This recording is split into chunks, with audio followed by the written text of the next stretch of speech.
بسم اللہ الرحمن الرحیم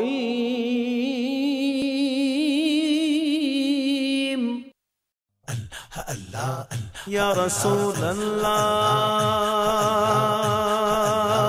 یا رسول اللہ یا حبیب اللہ یا حبیب اللہ یا رسول اللہ یا رسول اللہ صلی اللہ علیہ وآلہ واصحابہ وبارک وسلم کی بارگاہ اقدس میں درود و سلام کا نذرانہ پیش کرنے کے بعد معزز و محترم حاضرین سامعین اہل اسلام اہل سنت و جماعت عاشقان مصطفیٰ، آج کی یہ مبارک محفل جو آپ نے سماعت فرمائی ہے، علماء کرام کے بیانات ہوئے اور نعت خوان حضرات اپنے وقت میں سرکار کی سماخانی سے آپ کے قلوب کو منور فرما چکے۔ مجھے بھی پیر طریقت رہبر شریعت حضرت قبلہ صاحبزادہ پیر جہانزیب صاحب قاسمی دامت برکاتہ العالیہ اور شیخ طریقت حضرت قبلہ ڈاکٹر فضیل ایاز صاحب قاسمی نقشبندی دامت برکاتہ القدسیہ نے حکم فرمایا کہ میں حاضری کا شرف حاصل کروں۔ الحمدللہ کی حاضری ہوئی اور مجھے خطاب تقریر کے لیے بھی حکم دیا گیا ہے۔ مختصر وقت میں میں ایک دو گزارشات آپ کی خدمت میں پیش کروں گا۔ اصل باتیں تو آپ کے اس شہر میں موجود حضرت کے خصوصی فیض یافتہ حضرت قبلہ مولانا علامہ محمد الطاف صاحب دامت برکاتہ العالیہ فرما رہے تھے اور ان سے خوشبو آ رہی تھی حضرت کی صحبت پاک کی، ان کی مجلس پاک کی۔ ایسے بزرگوں کی باتیں بہت قیمتی ہوتی ہیں، اور جو انہوں نے فرمایا کہ ابھی وقت نہیں آیا میں سب کچھ اپنے بارے میں لکھوں، تو میں دست بستہ ان سے عرض کروں گا کہ یہ اور کوئی شاید نہ لکھ پائے، جو خوشبو آپ کے پاس ہے وہ ضرور آپ کو کاغذ پر منتقل کرنی چاہیے، آپ کا بڑا احسان ہوگا۔ اور اللہ رب العزت جل وعلا اس سلسلہ فیض کو تا قیام قیامت جاری و ساری فرمائے اور ان کے فیض و برکات میں اور ترقیاں عطا فرمائے۔ سب سے پہلے صاحب عرس کے بارے میں یہ بات عرض کرنا چاہتا ہوں کہ سلسلہ عالیہ نقشبندیہ مجددیہ اور سلاسل سے بعد میں ہندوستان میں پہنچا۔ سلسلہ عالیہ قادریہ اور سلسلہ عالیہ چشتیہ سہروردیہ، ان تینوں سلاسل کے بزرگ 5ویں 6ٹی صدی ہجری میں ہندوستان میں آئے، لیکن سلسلہ عالیہ نقشبندیہ مجددیہ کے بزرگ جو ہیں، مجددیہ تو بعد میں بنا لیکن سلسلہ عالیہ نقشبندیہ کے بزرگ جو ہیں وہ 9ویں صدی ہجری میں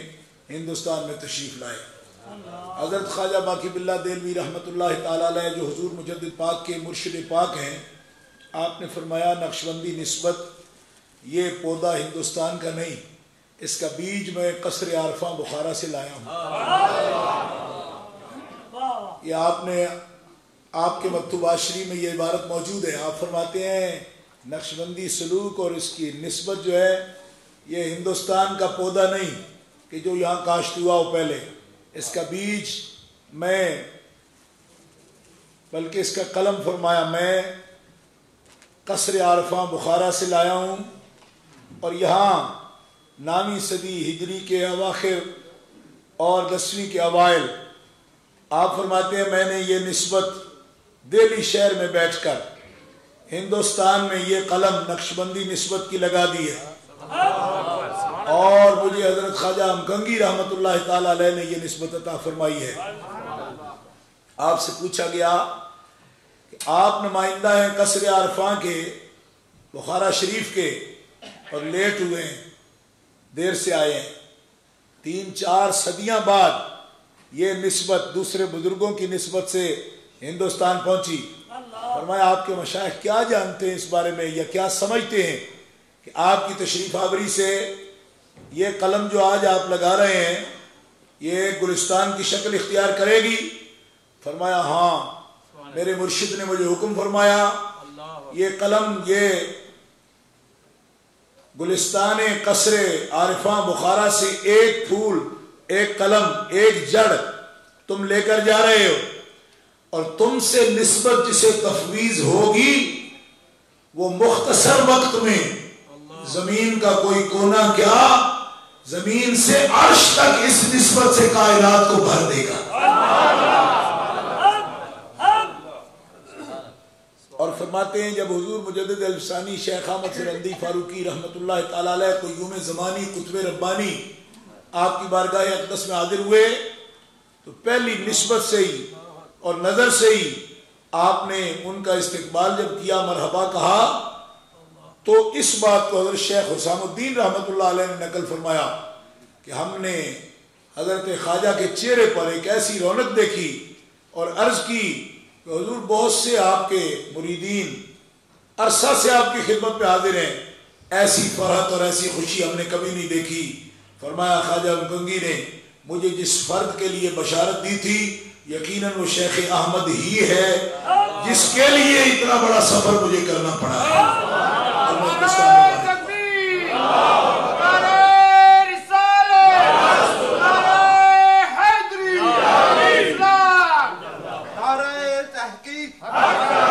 حضور قیوم زمانی قطب ربانی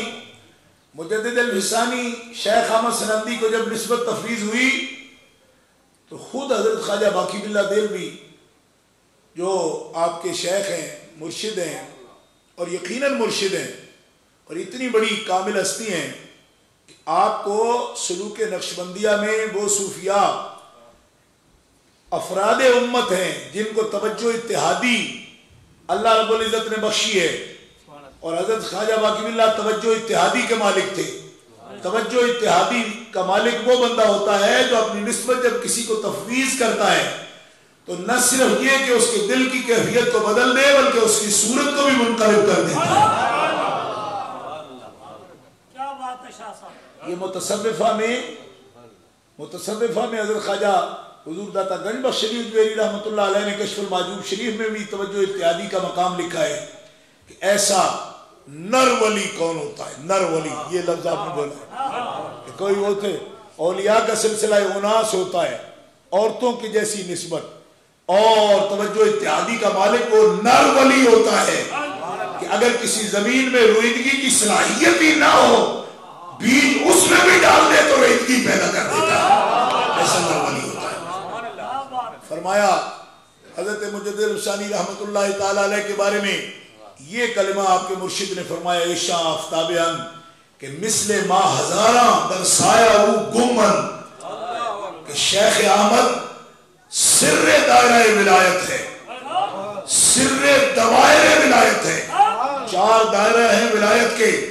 فرمایا سب اقطاب، نجبا، نقبا، ابدال، اوتاد ان دوائر اربع میں متحرک رہتے ہیں،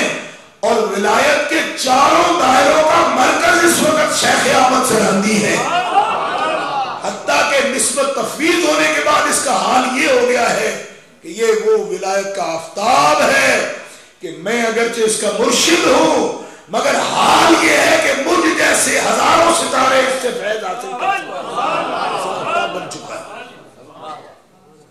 یہ ایک حیرت کا مقام ہے۔ حضور مجدد الفسانی کی یہ شان ایک حیرت کا مقام ہے کہ آپ کے مرشد کریم نے اپنے 4 بچے حضرت مجدد الفسانی کی بیعت کروائے ہیں۔ شیخ نے اپنے بیٹوں کو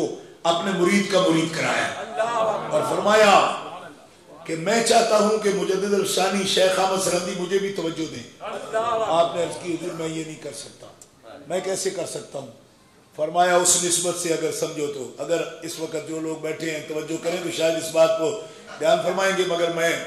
چونکہ بزرگ تشریف فرمایا اور صاحب نسبت لوگ ہیں میں یہ جملہ کہہ دیتا ہوں، دھیان کرنا اس پر۔ فرمایا میں تجھ سے توجہ کا طالب ہوں نسبت صدیقی سے۔ کیوں؟ فرمایا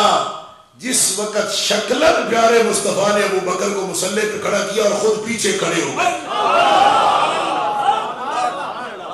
اسی بات کو علامہ ابن حجر نے صاحب فتح الباری نے نقل کیا محدثین کی زبان میں، لیکن یہاں صوفیاء کی زبان ہے، یہ اور مقام ہے. آپ فرماتے ہیں تو کیا سمجھتا ہے کہ میرے اگر مجھے توجہ دے گا تو کیا میرا مقتدا ہوگا؟ فرمایا کیا یہ بھی سنت پوری ہو جائے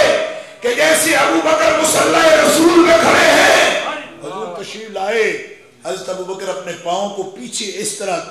زمین سے لگا کر پیچھے ہٹتے ہیں، نبی علیہ السلام نے کاندھے پر ہاتھ رکھ کے فرمایا قم فاستقم، کھڑے رہو، تکڑے ہو کے کھڑے رہو، کیونکہ میں تمہیں پیچھے ہٹانے نہیں آیا، قیامت تک نسبت امامت امت کے حوالے کرنے کے لیے.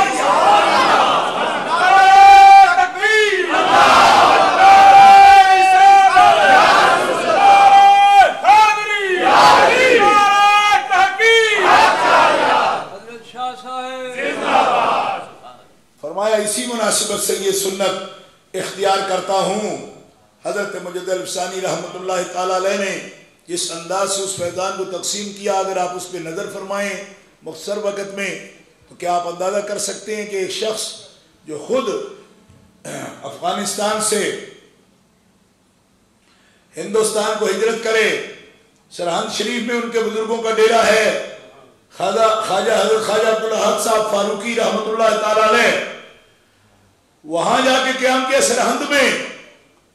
اور ہندوستان کا یہ دور دراز مقام ہے جس کا مشرقی پنجاب میں یہ شہر ہے، اس سے تعلق ہے. تو کتنا فیض تقسیم ہو سکتا ہے اس وقت میں کہ آپ کے خلفاء مصر میں بھی ہیں، براہ راست جنہوں نے حضور مجد الفسانی سے فیض حاصل کیا ہے. مصر کے اندر عربی شیوخ ہیں، ترکی کے اندر عرب شیوخ ہیں، پوری دنیا میں حضرت مجد الفسانی کا فیض عام ہوا براہ راست بھی. حضرت سید آدم بلوری رحمت اللہ تعالی علیہ، حضرت شیخ محمد حاشم کشمی رحمت اللہ تعالی علیہ، صاحب مقامات اس کا مطالعہ فرمائیں. لیکن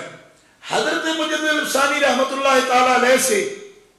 حضرت خواجہ ادریس سامانی رحمت اللہ علیہ نے یہ سوال کیا کہ آپ جب اس نسبت کے امین ہیں اور آپ کے فیوض و برکات سے عالم فیض یاب ہے، لیکن ایک وقت معین پر تو انبیاء کرام کے لیے بھی دنیا سے پردہ کرنے کا وقت ہے. ما محمد اللہ رسول قد خلت من قبلہ الرسل فإن مات أو قتل انقلبتم على أعقابكم ومن ينقلب على عقبيه فلن يضر الله شيئا وسيجزي الله الشاكرين. جناب شیخ اگر کبھی ایسا وقت آ گیا تو کیا سلسلہ ہمارا جو ہے اس پر میت طاری ہوگی، موت طاری ہوگی؟ فرمایا کبھی نہیں ہوگی. کیوں؟ فرمایا ہمارے خلفاء کی شکل میں یہ نسبت ہمیشہ زندہ رہے گی اور تابندہ رہے گی. اور مجھ سے رعایت سنت کے وقت، جبکہ میں سنت کی رعایت کرتا ہوں، حضور نبی کریم علیہ السلام کی سنت کو میں ہر بات پر فوقیت دیتا، تو مجھے سرکار دو عالم علیہ السلام نے عالم مشاہدہ میں، سو نہیں رہا تھا میں، جاگتے ہوئے مجھے نبی کریم علیہ السلام نے فرمایا کہ تیرے سلسلے کو قیامت تک